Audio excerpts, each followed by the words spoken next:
और वहां से फोटो भेजता है सर, कभी लंदन कभी पेरिस घूम रहा है, और फोटो भेज के पूछता है कैसा लग रहा हूँ। क्या बताऊं सर कैसा लग रहा है? वो तो घूम रहा है सर लंदन और पेरिस, और मैं घूम रहा हूँ सर राजकोट है, जूनागढ़ है, बाटोद है। 6 महीने लेट स्टार्ट किया था। ये जो मेरी भाभी है ना सर, ये मेरी जो भाभी, ये 26 साल पहले हम गांव में गाय और भैंस रखते हैं सर, तो हाथ से गोबर उठाती थी। गोबर समझते हैं? सर पे घास लाती थी जानवरों के लिए सर, 26 साल पहले। और आज 26 साल के बाद पेरिस के 5 स्टार होटल में मजे मार रही है। आपको लगता है साबुन तेल का बिजनेस है या जिंदगी बदलने का धंधा है भाई? ताली जोरदार बजाइए, लाइफ बदलने का धंधा है भाई, छोटा मोटा धंधा नहीं है ना। ये मेरा गांव का मकान है सर। मेरे को गाड़ियों का शौक है सर। जैसे जैसे मेरी इनकम बढ़ती है मैं गाड़ियां वो लाता रहता हूँ सर। 1 लाया, फिर 2, फिर 3, फिर 4, फिर 5, 6, 7, 8, 9, 10, 11, 12, 13, 14, अब तक 15 गाड़ियां आरसीएम में ला चुका हूं मैं। ये राजा राम जी का लड़का है, ये मेरा लड़का है। ये गांव का मकान है भाई। ये जयपुर का मकान है, जिस मकान में मैं रहता हूँ उसमें जिम है, स्विमिंग पूल है, बैंक्वेट हॉल है, ब्यूटी पार्लर है, सारी सुविधा है भाई। 2 बच्चे हैं, जयपुर के नमन स्कूल में पढ़ते हैं। एक पत्नी है, डिमांड बाद में करती है, प्रोडक्ट पहले दिलाता हूँ due to RCM sir. Mumbai जाते थे, अमिताभ बच्चन के मकान के बाहर ऐसे फोटो खींच के आते थे सर। इनसे मिलने का मौका मिला, हाथ मिलाने का मौका मिला, इनके पास बैठ के खाना खाने का मौका मिला। पूरे हिंदुस्तान में जाता हूँ, हजारों लोग मुझे सुनने के लिए आते हैं सर। आप इधर मेरी भाषा समझ रहे हैं सर? मैं आसाम में जाता हूँ सर, उधर मेरे को आसामी नहीं आती, उनको हिंदी नहीं आती। मैं स्टेज पे खड़ा होकर हिंदी में बोलता हूँ, एक व्यक्ति आसामी में ट्रांसलेट करता है, उसके बोलने के 15 मिनट बाद पब्लिक हंसती है। मैं पब्लिक को देख के हंसता हूँ, मजा आ रहा है सर, क्या बिजनेस है। जहाँ भाषा नहीं समझ में आती वहाँ आरसीएम किया जा सकता है, तो गुजरात में धूम मचाई जा सकती है कि नहीं मचाई जा सकती है?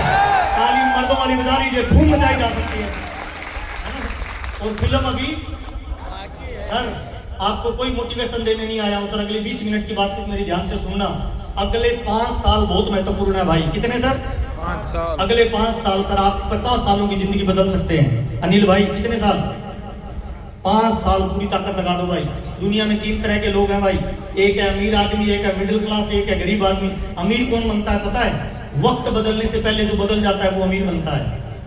वक्त बदलने के साथ बदलता है वो मिडिल मैन होता है, और वक्त बदलने के बाद बदलता है वो गरीब रह जाता है। अभी डायरेक्ट सेलिंग को लोग व्यापार नहीं मानते, हाँ या ना साहब? इसका मतलब राइट टाइम है काम करने का भाई। अमिताभ बच्चन साहब से मैं मिला तो ऐसे खाना खा रहे थे, तो हमने कहा सर बड़ा पैसा कमाना हो तो क्या करना पड़ेगा? तो बच्चन साहब थोड़ी देर सोचने के बाद बोलते हैं, उस काम को करो जो आने वाले टाइम का सबसे महत्वपूर्ण काम है। 10 साल बाद कौन सा काम महत्वपूर्ण होगा उसको आज करो। तो मैंने कहा सर मैं समझा नहीं। तो बच्चन साहब ने पता बहुत इंपॉर्टेंट 1 करोड़ रुपए की बात बताई सर। बच्चन साहब ने कहा मैं पिछले 50 सालों से फिल्मों में काम कर रहा हूँ। कितने सालों से? और हमने जब फिल्मों में काम स्टार्ट किया ना तो लोग हमें भांड कहते थे। 50 साल पहले क्या कहते थे फिल्मों के लोगों को बताओ? भांड कहते थे सर। हमें नाचने गाने वाले कहते थे। तो मैंने कहा सर फिर आप क्यों करते थे काम, छोड़ा क्यों नहीं? बच्चन साहब ने कहा हम जानते थे विदेशों में ये काम प्रोफेशनल है, हमारे हिंदुस्तान में अभी हमें भांड कह रहे हैं, पर आने वाले 50 साल बाद हम इस इंडस्ट्री के किंग बन जाएंगे जब ये इंडस्ट्री बनेगी। और आज हम इस इंडस्ट्री के किंग हैं। तो सर डायरेक्ट सेलिंग को अभी हम किसी को बोलते हैं तो हमें मेंबर बनाने वाला बोलते हैं, फेरी वाला बोलते हैं, सोशल मीडिया पे हमारे मीम चलते हैं, हाँ या ना साहब? आज हमें भांड बोल रहा है, इसका मतलब राइट टाइम है भाई। 2030 के बाद तो गड़ी का रामलाल हलवाई जेआरसीएम बोलेगा, तब करने का फायदा है, अब करने का फायदा है?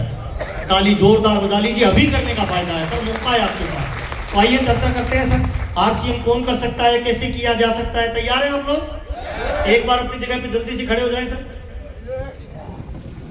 मेरी बात समझ में आ रही है सर? दोनों हाथ ऐसे करेंगे सर, ऐसे उल्टा करेंगे सर।